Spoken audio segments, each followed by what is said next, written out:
What up, Tube? Tonight, I'm gonna finish that steering column. So stick around. Remember to comment, like, and subscribe to the channel. Don't miss out.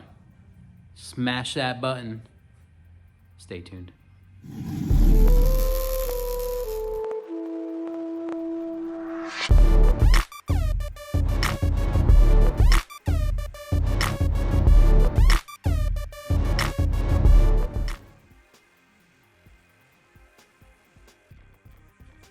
So I got our steering column here. The column is cut to the size we need it, but obviously that shaft is still long. I need to cut this shaft down. That way I can get our universal in the end. Figure out how to cap this.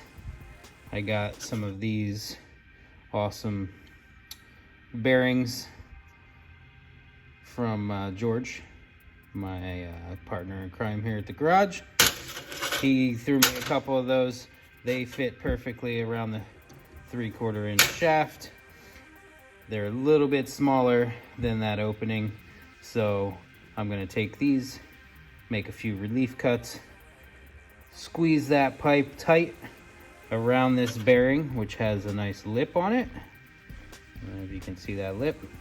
That way that pops right into the end. I'm gonna take a little bit of some of the column I cut off, make a cap for a round, cap the bottom off. That way that'll slide right over top that bearing, and then we'll have some screws that hold it all in. That'll hold the whole thing together, and then we'll get it in the truck. So now that I got this all set up, I'm gonna show you what I wanna do. It's fairly simple, but at the same time, I have no clue if it's gonna work. So I wanna squeeze this steering shaft in by using a bunch of relief cuts and weld it fast. The shaft is cut down. I got a bunch of relief cuts cut in here.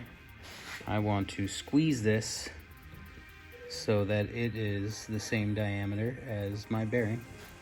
That way that bearing will sit in there, and that little lip on the end will be on this outside, and then I'll make a cap out of something that just caps over top of it so it doesn't come out. This bearing does not need to be greased. It's all self-enclosed. This is a little dirty from messing with it, but it's all enclosed there. You don't have to grease it. That should be good for, hell, longer than I'm gonna drive the truck. So yeah, let's make that happen.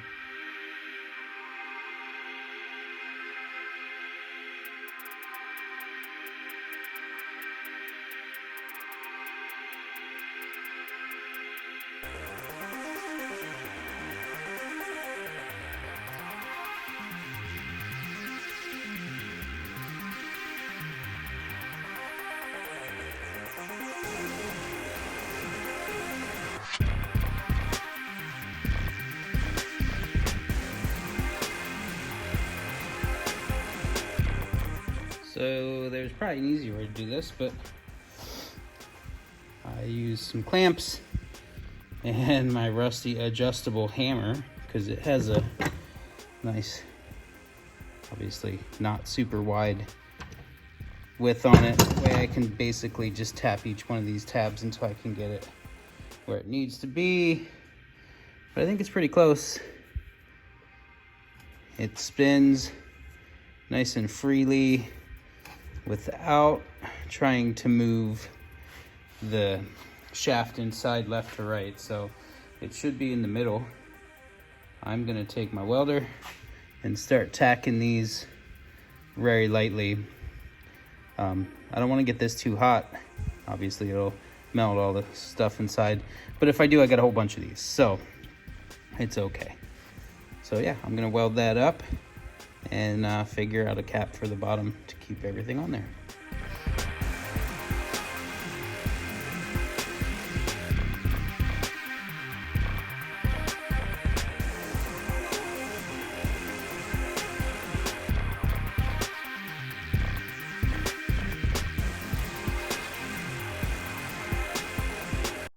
And there we go.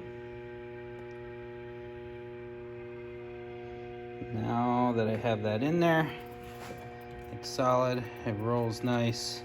This pops out pretty easily, but not too easily. I'm gonna weld all of these up, grind it down, and one bearing installed in the bottom of the steering column. And now we just need to figure out a cap.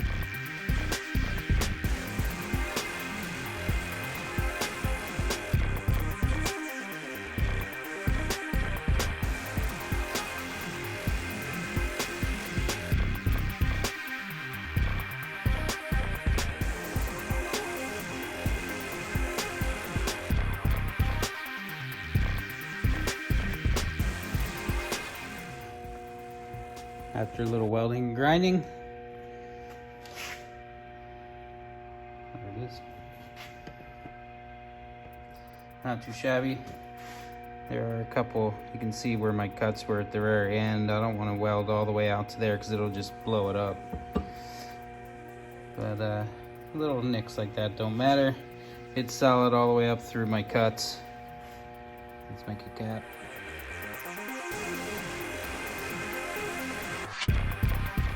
So this is what I came up with for the cap. We got that ready.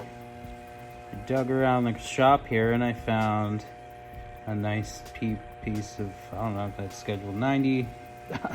Whatever it is, it's solid and it is super clean steel. So I cut that down, gave it a bevel so we could weld, and that literally fits right over top. Took a piece of flat plate, I drilled a hole in it that will cap into over top of our bearing. We're gonna weld these two together, and then I'll drive a couple self-tapper screws in on either side, and we got our cap. The cool part about this too is I will make this have some tabs on the side of it that will bolt into the firewall plate that I made in my other video. So that's real easy to just cut a flat tab, grind a hole, make that mount too. So it'll double as the cap for the bearing, and it'll also hold the whole bottom of the steering column into the firewall plate that I made. I have, like I said, I got a couple of these bearings. These actually fit into the stock top piece, so they'll go in there too, like so. And my shaft will be riding on some nice solid bearings that don't ever need to be greased again, and my column will be done.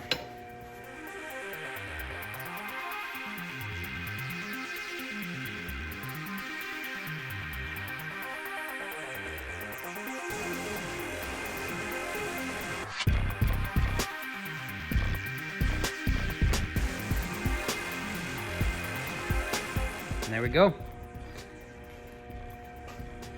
I'll drill a couple self-tappers in each side, probably 2 or 3 of them in there, just to make it seal up.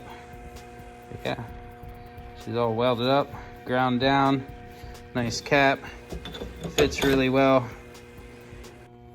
Gets right around that bearing lip. If you look at the top, the front there, there's this extra little lip here. So this first lip is nice and secure in the shaft. That hole fits right around that second lip, so it's solid, and that wheel spins perfect.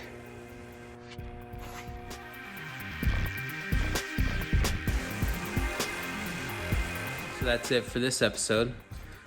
This came out pretty nice, I think. Yeah.